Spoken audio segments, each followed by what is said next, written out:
रामायण शब्द का अर्थ क्या होता है? क्योंकि हर ग्रंथ का अर्थ जान लेना बहुत जरूरी है। तो राम जोड़ अयन रामायण। तो अयन का अर्थ होता है घर, और राम का तो अर्थ आप जानते ही, राम का अर्थ होता है भगवान। तो जो भगवान का घर है उसी का नाम है रामायण। तो रामायण क्या है? भगवान का घर है। रामायण के अक्षर अक्षर में, रामायण के हर दोहे हर चौपाई में भगवान बसे हुए हैं। रामायण भगवान का शब्द अवतार है, यानी भगवान का एक अवतार है जो शब्द के रूप में हुआ, उसका नाम है रामायण। अब राम का अर्थ क्या होता है? राम का अर्थ होता है रमन करने वाला, जो आपके हृदय प्रदेश में रमन करे, उसी का नाम है राम। तो एक तरह से हम दूसरे अर्थों में इसको निकालें तो ये जो शरीर है ना, हमारा शरीर, ये 3 गुणों से बना हुआ है, त्रिगुणात्मक शरीर है। सतोगुण, रजोगुण और तमोगुण, 3 गुणों से बना हुआ है शरीर। यही है भगवान का घर, यही है अयन, और इसी में रहते हैं राम। राम इसी में रमन करते हैं। तो राम इसमें किस रूप में रमन करते हैं? मान लीजिए कि आप जानना चाहें कि राम किस रूप में हमारे हृदय प्रदेश में रमन करते हैं, तो राम हमारे इस शरीर में, इस अयन में, इस घर में इंसानियत के रूप में रमन करते हैं। प्राण है, प्राणी हम हैं तो प्राण के रूप में रमन करते हैं। यदि हम आदमी हैं तो भगवान हमारे अंदर आदमियत के रूप में रमन करते हैं। यदि हम व्यक्ति हैं तो भगवान श्रेष्ठ व्यक्तित्व के रूप में हमारे अंदर रमन करते हैं। और इसी को हम राम का घर कहेंगे, इस शरीर को। क्योंकि देखिए, यदि शुद्ध अर्थों में कोई भगवान को जानना चाहे कि भगवान किसे कहेंगे हम, तो भगवान कहेंगे हम आदर्शों के समुच्चय को, आदर्शों के भंडार को हम भगवान कहेंगे। और यदि आदर्श, सारे अच्छे गुण हमारे अंदर आ गए तो समझो कि हमारे अंदर भगवान प्रकट हो गए।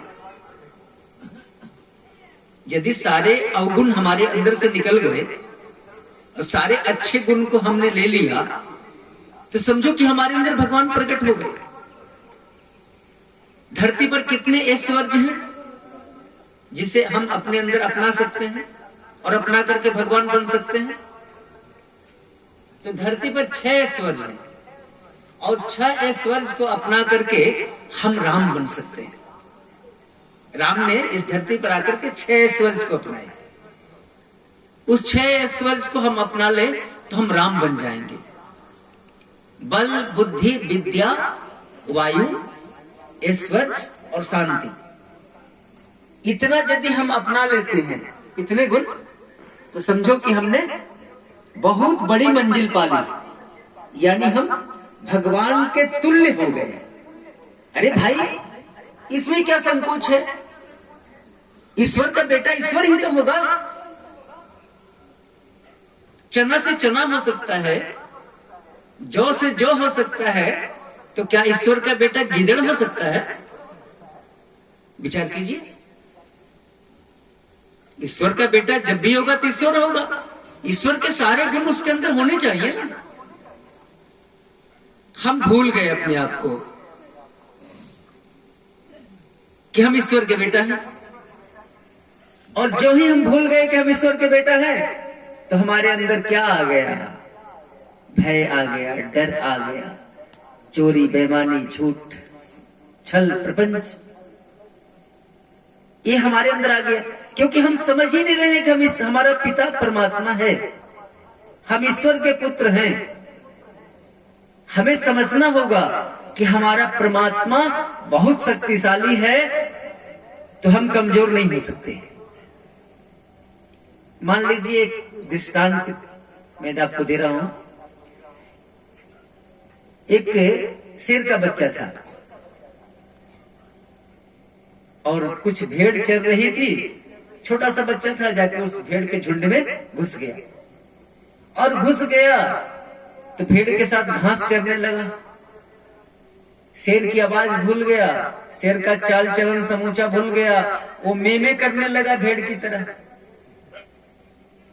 एक दिन शेर जा रहा था, देखा करे ये तो मेरा बच्चा है, भेड़ के साथ चल रहा है, जबकि भेड़ तो इसका भोजन है और इसके साथ चल रहा है। झपट्टा मारा, अपने बच्चे को पकड़ लिया। अरे बोला कि तू मेरा बेटा है, मेरा, तू शेर है, भेड़ नहीं है। अब वो मानने को तैयार ही नहीं था। बोला कि ना ना, हम भेड़ हैं, शेर नहीं है, हम आपके बेटे नहीं हो सकते, आप तो मुझे खा जाओगे, आप तो शेर हो। अब डर रहा था। वो जाके सरोवर के पास ले गया, तालाब के पास, अपना फोटो दिखाया पानी में और बोला कि तू अपना फोटो देख। शेर का बच्चा देखा, करे फोटो भी तो मेरा है, इनके जैसा मिल रहा है।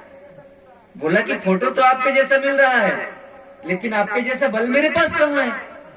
बोला कि तू भूल गया है कि शेर का बेटा है तू, चल दहाड़ मार। दहाड़ मारना सिखा दिया, छोटे छोटे जानवर को मारने लगा और एक दिन वही शेर का बच्चा बड़े जानवर का शिकार करने लगा।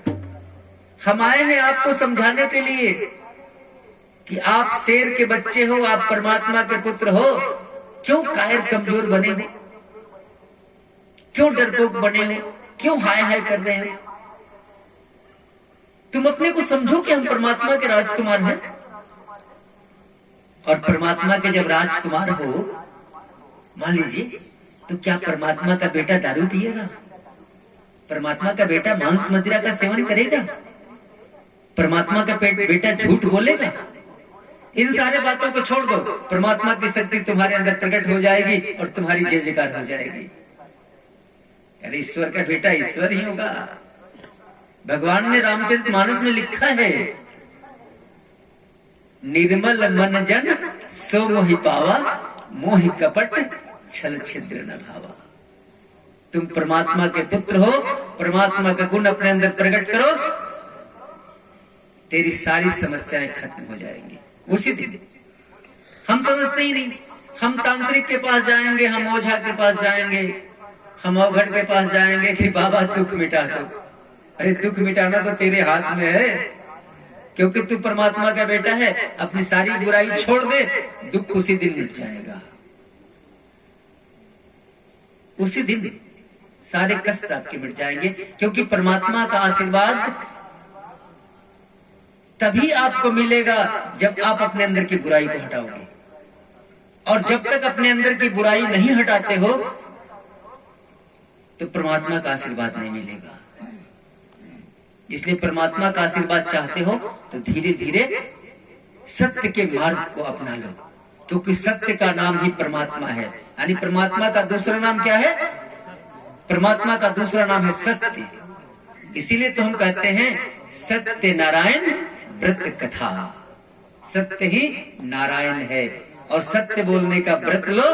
जिस ग्रंथ में सत्य बोलने की बात कही गई हो, सत्य बोलने के लिए संकल्प कराया गया हो, उस कथा का नाम सत्य नारायण व्रत कथा। सत्य ही नारायण है। तुम सत्य पर चलना शुरू कर दो, परमात्मा का आशीर्वाद मिल जाएगा। लेकिन चलना तो पड़ेगा।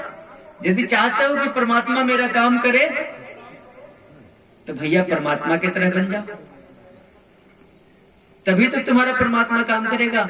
और हम लोग परमात्मा को एक छोटा सा बच्चा समझ लिए हैं। आश्चर्य लगता है कि परमात्मा को 2 मिठाई खिला देंगे, परमात्मा हमें आशीर्वाद दे देगा।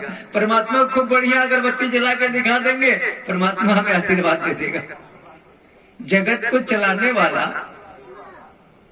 तेरे 2 मिठाई से खुश हो जाएगा, तेरे अच्छे कर्मों से खुश होगा। और जब तक तू अच्छा कर्म नहीं करेगा तो परमात्मा कोई छोटा बच्चा नहीं है कि तू उसे लॉलीपॉप दे करके अपने बस में कर लेगा। ये यदि आप सोच रहे हैं तो भूल जाइए। संसार को बनाने वाला 2 लड्डू अपने लिए नहीं बना लेगा कि तेरे 2 लड्डू खाकर तुझको आशीर्वाद लेगा? नहीं हो सकता, ऐसा कभी नहीं होगा। क्योंकि मैं प्रवचन में एकदम कट टू कट बात करता हूं। मैं आपको अंधकार में रखना नहीं चाहता। जो सच है, जो सत्य है, वही मैं आपको कहूंगा। इसलिए परमात्मा को कभी फुसलाने का कोशिश मत करना, और यकीन मानो कि परमात्मा को कभी ठगने का भी कोशिश मत करना। जो सच्चा चेहरा है, सच्चा चेहरा परमात्मा के पास लेके जाना। नहीं तो शूर्पणखा का क्या गति हुआ था पता है? थी राक्षसनी, राजकुमारी बन के गई थी, विश्व सुंदरी श्री देवी, नाक कटा के आ गई ना। इसलिए परमात्मा के सामने डुप्लीकेट चेहरा लेके मत जाना, नहीं तो तेरी भी गति शूर्पणखा की तरह हो जाएगी। एक उदाहरण कृष्ण अवतार में भी है। पूतना गई थी वहां मौसी बन के, भागवत में। पूतना का क्या गति हुआ? पूतना को तो भगवान ने मार ही डाला। इसलिए भैया विचारो, सोचो, भगवान के पास कभी डुप्लीकेट चेहरा लेके मत जाना। भगवान के सामने जाओ, हृदय से जाओ, सच बोलो, तेरा कल्याण हो जाएगा। देखिए रामायण जो है ना, हमारा रामचरितमानस, क्योंकि आपको कथा मैं सुना रहा हूं 2-4 रामायण से लेके, क्योंकि हमारे गुरुदेव ने भी रामचरितमानस की कथा लिखी है कि रामचरितमानस से मनुष्य को क्या फायदा होगा।